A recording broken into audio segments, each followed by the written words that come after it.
कराची से almost 500 kilometre के फासले पर ही रहेगा उसका सेंटर। सो इधर आने का तो कोई इम्कान नहीं है इस पे कोई, अलबत्ता जब तक वो मौजूद है समंदर में तो उस वक्त तक सी ब्रीज़ उसके अंदर ट्रैप होती रहेगी।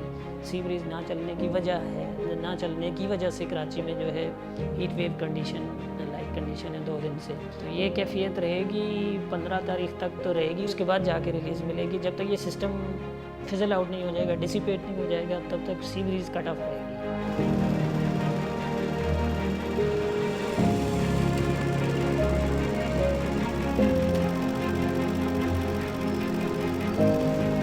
लाइट नहीं थी घर में और गर्मी बहुत है, और ये समझ लें कि घर में जो है ना बच्चे बहुत परेशान हो रहे हैं और घर में ख़वातीन जो है उनका बहुत बुरा हाल है।